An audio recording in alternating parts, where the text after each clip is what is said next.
Coucou tout le monde! Alors aujourd'hui on va faire très simple, on va revoir les basiques.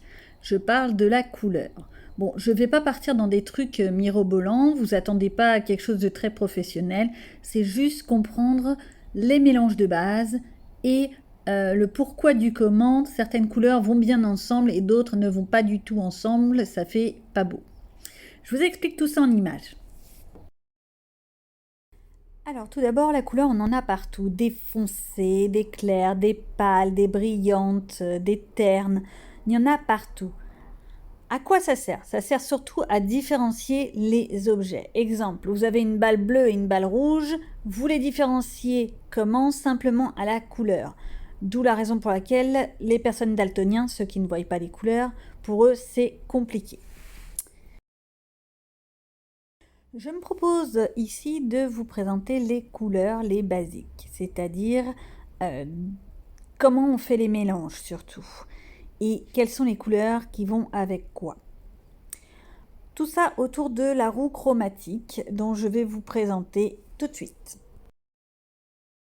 Pour faire simple, une roue chromatique, c'est ça, c'est un rond où est mis toutes les couleurs, tous les dégradés, du plus foncé au plus clair vers le centre, ainsi que les mélanges possibles. Là, je vous mets plus de détails. Mais avant tout, on va commencer par les bases, c'est-à-dire quelles sont les couleurs. On va commencer simplement. Je vous fais voir. Entrons dans le vif du sujet. Tout d'abord, toutes les couleurs que l'on connaît, que l'on peut voir, dépendent en fait de 3 et uniques couleurs, ce qu'on appelle les couleurs primaires. Le jaune, le bleu, le rouge.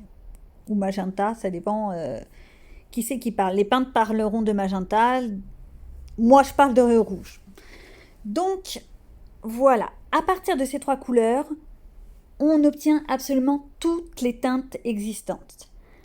Après, il y a le blanc et le noir qui sont en fait des sortes de couleurs neutres. Oui, je dirais ça, neutres.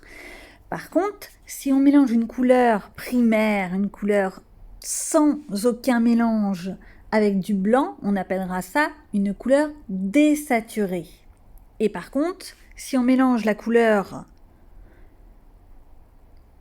authentique avec du noir, elle sera dite rabattue.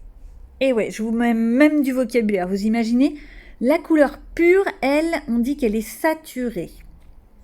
Voilà pour le petit bout de vocabulaire. Ensuite, passons au mélange. Ensuite, parlons mélange. Là, je parle surtout pour tout ce qui est peinture, aquarelle, peinture acrylique, huile, tout ça.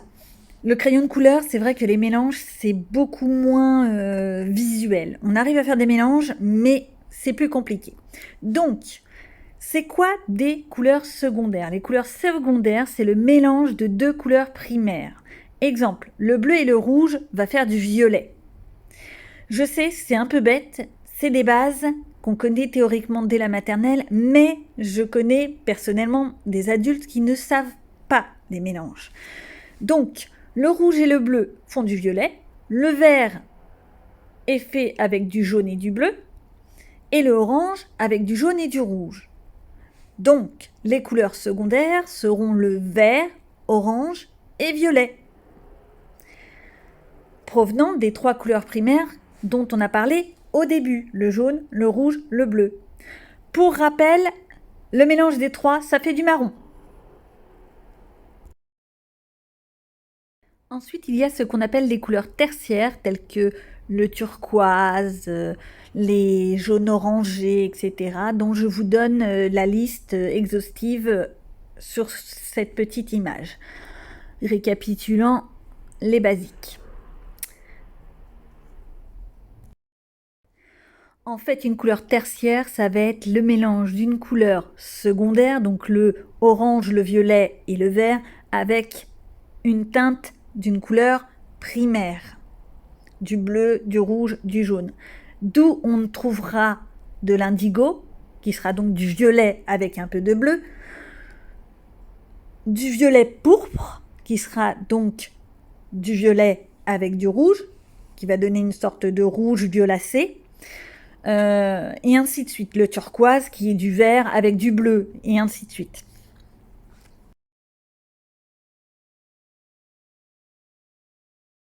Si, j'allais oublier, on parle souvent de couleurs froides et de couleurs chaudes. Je vous explique très rapidement qu'est-ce que c'est. Les couleurs froides, ce sera tout ce qui est autour du cercle chromatique, mais du côté du bleu. Donc, du vert jusqu'au violet, c'est des couleurs froides. Donc, vert, bleu, violet et toutes les teintes qui vont avec.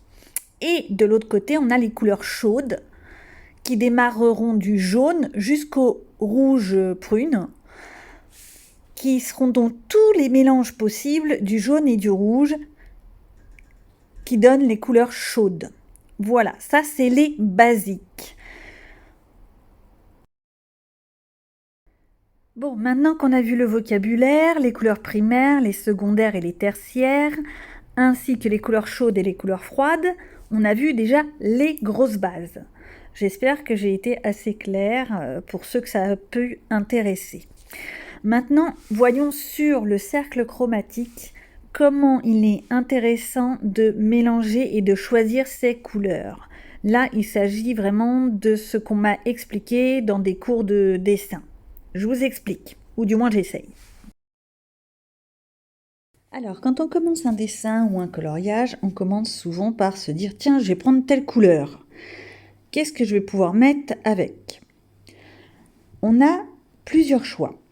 Vous voyez sur cette image les grandes bases. On a ce qu'on appelle les couleurs complémentaires, c'est-à-dire en fait les couleurs qui sont opposées l'une à l'autre sur le cercle chromatique. C'est-à-dire, dans le cas présent, vous avez envie de mettre du vert pour faire des feuilles, par exemple, pour que il y ait un effet visuel très fort. L'idéal, si on veut rester que dans deux couleurs, deux teintes, c'est d'aller prendre du rouge.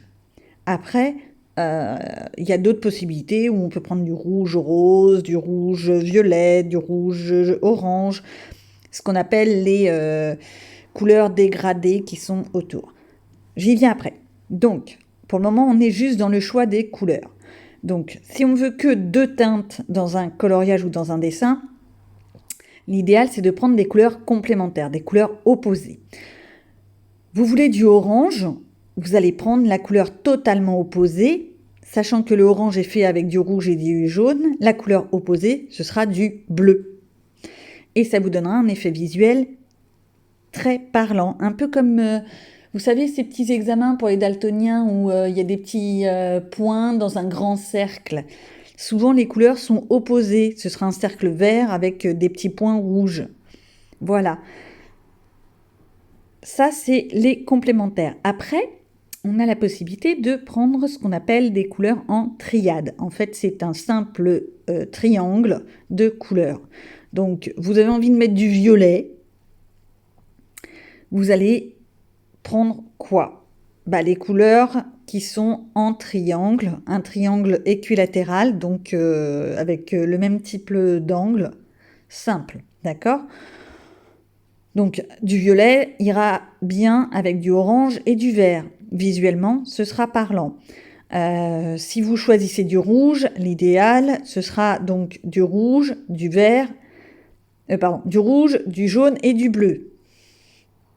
Si vous avez envie de prendre, je ne sais pas, de l'orange, je viens de le dire, oups, du violet, vous allez prendre violet, jaune et rouge.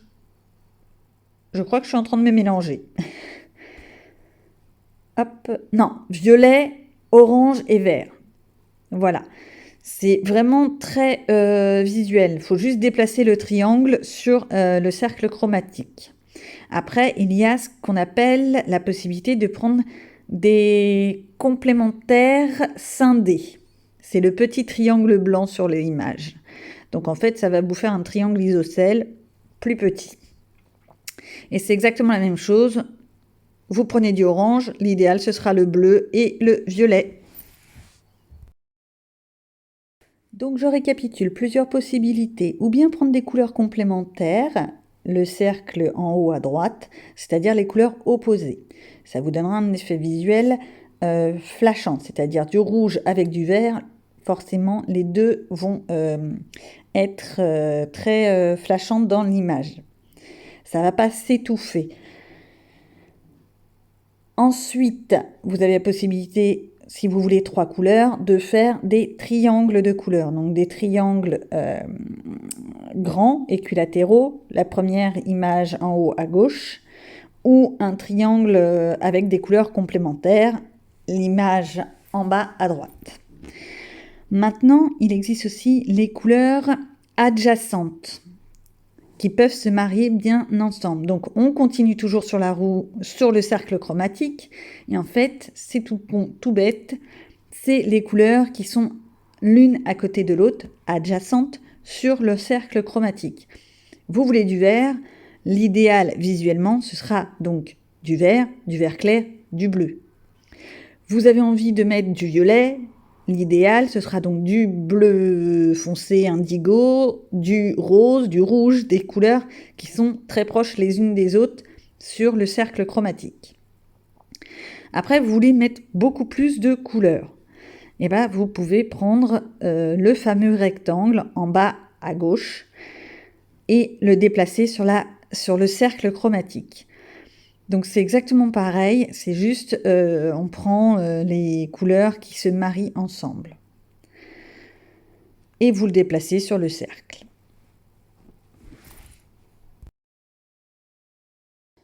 Voilou, j'espère avoir été assez claire dans mes explications. Si ce n'est pas le cas, désolé. J'essaye en fait de vous montrer, de vous partager ce que l'on m'a expliqué avec mes mots à moi.